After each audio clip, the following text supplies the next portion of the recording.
There we go, that's Billy Fury and Halfway to Paradise. Now, in the year 902, Vikings made their way across the Irish Sea and settled in Wirral. And why wouldn't they? It's a beautiful place, isn't it? And to this day, their influence on the area is still very much evident. Local historian Professor Steve Harding is helping to celebrate our links with the Norsemen this week with the St. Olaf's Heritage Walk. And he joins me in the studio right now. Good afternoon, Steve. Hello, Paul. Good to see you, and thank you very much for coming in. How long were the Vikings in Wirral?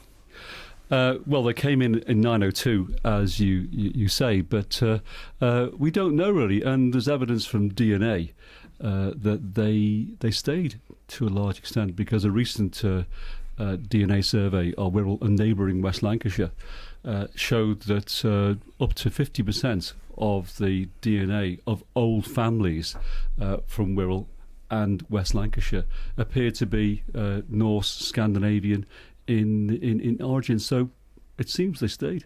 And why? I mean, did they just bump into the Wirral, or did they plan to come? You know, they knew it was a great place. How did they end up here? Why did they come to the Wirral? Well, they of course came from Norway, this lot originally, and they came down the Irish Sea and they settled in Dublin. They had a big base in Dublin, and the Irish Chronicles tell us in the year 902 there was a huge battle, and the Vikings were driven out completely. And a leader of the Vikings, Ingemund, came to the Queen of the English, who was Queen Ethelfled, daughter of Alfred the Great, asking for permission to settle in some land somewhere, and she gave them Wirral. And how much of an influence on the area were the Vikings? Did they leave their mark at all? We believe so. We know that from all the place names, all the BY names. You know, Frankby, Grigsby, Irby, Pensby. So they're all Norse related. Norse names. Even Tranmere is a Norse name. So give us a few examples of what they mean. Well, Tranmere, for a starter. I say that because I'm a Tranmere supporter. Tran is an Old Norse name meaning heron or a crane bird, and mere comes from mel, which means a sandbank. So it's the sandbank with crane birds. But on both sides of the Mersey, you have lots of names of Viking origin. On the Liverpool side, places like Kirkby, Crosby, Formby, Toxteth, Aigburth, and on both sides of the Mersey, you have places called Thingwall. Right. You've got Thingwall on the Wirral, and you've got Thingwall Hall in Liverpool. That's right, yeah. And yeah. Thingwall is where the Vikings had their own parliament, their own assembly. Ah.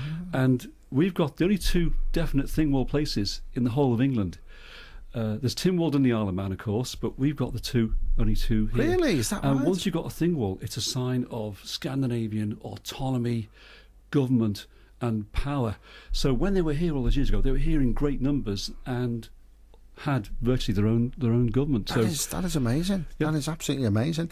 And what can we see of their time here now? Is there any sort of evidence of where they settled or what they did? Is there anything tangible left? Yeah, there's place names. There's also the archaeology, and particularly on the Wirral, there's lots of archaeology stuff being discovered all the time.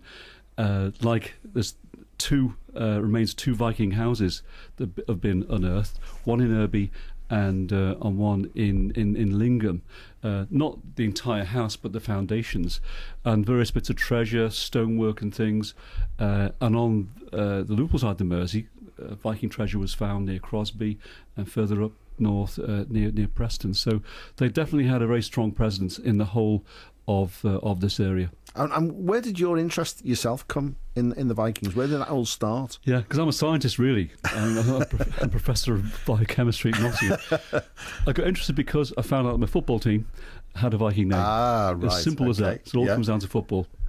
And what is there one standout piece of information that when you were doing your research really sort of hit you between the eyes and you said, wow, that's amazing? Any one piece of information you find out that really struck you? Well, the DNA work, which we were involved with the University of Leicester, and of course they're famous for genetics. That's where forensic DNA was started, really. Mm. We worked with a lady who discovered that Richard III. Oh, DNA. Really? Terry King. Yeah. Oh, right. In fact, if I could plug a book, she's co-author with me of Viking DNA, which we've just donated a copy to you, Paul, and the Radio Merseyside studios. You have? Along with, can I do this? You can, absolutely. Viking Tranmere, Yeah. Done in conjunction with Tranmere in the community, and a reprint of Viking Mersey, which was reprinted recently by Heritage in Aintree. And available. Aintree's also a Norse name. Is it really? Which means one tree. One tree, Aintree. Yeah. Aintree. Ah. And these books are available from all good bookshops and online as well? Yes, also online by Amazon, yeah. Okay. Now, I'm going to embarrass you now because you actually received an award from the King of Norway for your research. Is that right? That's absolutely right. Tell us about that. I was very, very embarrassed by that. It was really to do with the DNA survey we were doing all those years ago. And I think we tested one or two from the studio. I think we tested Snelly. Has he got any Viking in him? Yeah, very probably. That's another story. Okay. And I think work with the community, doing talks, and also organising this walk that we are having this Friday. Well, I was going to come on to that. It's named after Saint Olaf, isn't it? Yeah. Tell us, first of all, who was Saint Olaf? Saint Olave is the patron saint of Norway, and he is loved by all Norwegians. He actually died in a battle, so he was a Viking saint, real Viking in the year 1030, and his shrine at Trondheim was used as a sort of pilgrimage. So for many hundreds of years, people went there. Then it stopped. But then they started this pilgrimage going from Oslo and all over Scandinavia towards Trondheim every year. It's hundreds of miles pilgrimage. So we decided it would be nice on Merseyside because we've got a St Olav's Church in Chester. Right. If we had our own little mini pilgrimage going from, well, we vary it some years ago from West Kirby, from St Bridget's Church in West Kirby, also a Viking church. And other years we go from Ellesmere Port, the Waterways Museum. And this year we're actually going from there. So tell us about this year's walk. When, where, what, how do you get involved? It's this Friday. Yeah.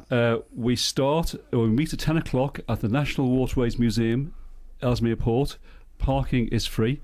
And we leave at 10:30. And we'll be accompanied by the brave warriors of the reenactment group called Wirral-Chester. So we'll be fully protected all the way. That's going to be fantastic. So no Romans or Saxons can get us. We're quite safe. We go round the walls of Chester and then to St Olav's Church, which is on Lower Bridge Street. And how far is the walk? How far is it? It's 9 miles. 9 miles, okay. It's relatively flat apart from when we climb up the city walls. But anyone wanting to join us could join us for part of the walk. Yeah, they don't have to do the whole walk, no. Yeah, there's one or two pub stops on the way. Really? I'm sure the Vikings would have stopped at the pub, wouldn't they, really? So if you want to come, if you can drop me an email, that's steve.harding@nottingham.ac.uk, or they can maybe get this from... get the A-team, we'll leave it with the A-team as well for Monday. But do try and contact us beforehand so we've got an idea of numbers, but everybody is welcome. It's flat, as I said. There's no tricky climbs and things, and come along and enjoy it. And hopefully the weather will be as glorious as it is today. Yeah, and just briefly, what's going to happen when you get to Chester? Right, well... there's no pillaging going to take place. No, we'll be joined by the Reverend David Chesters from St John's, who will say a few words in English and in Norwegian. Right. And then we'll probably retire to the local hostelry across the road. Sounds like a good idea. Yeah. Sounds like a great idea. It's great fun. We do it every year. And please come along and join us. Fantastic. Well, listen, Steve, thank you very much for coming in today. It's been an absolute delight. And I've been flicking through these books already. And being a tour guide myself, I'm sort of, this is great. This is like real meat to me. It's great. I love this sort of thing, especially because we get a lot of Norwegians, don't we, coming to Liverpool with the football. They bring over Liverpool and Everton. Have lots of Norwegian fans. And actually, if I can say so, I know the chairman of the Liverpool Norwegian Reds supporters club. They've got 30,000 members. It's massive. And they sometimes come to Tranmere actually as well. We're playing the same weekend, so fantastic. These are good guys. That's great. Professor Steve Harding, who's organising the St Olaf's Heritage Walk this Friday, thank you very much for coming in as join us on Summer Saturday. Thanks, Paul. Pleasure. You. Travel, BBC Radio Merseyside. And for the final time, I can't believe this is the last time I'm going to speak to you today, Katie Booth. But I know, in the 28 minutes you had, you're going to tell me all about the mattress. Yes. Yes, well, this is on the M56 westbound, and there's a lane blocked because of this mattress, and it is there. I can't see it on the camera though. I've had a look. It's between 10 Stretton and 11 for Preston. It's not a mythical mattress, is it? Well, no, it can't. It's come from highways, so it must be there. But then again, it is only reports of.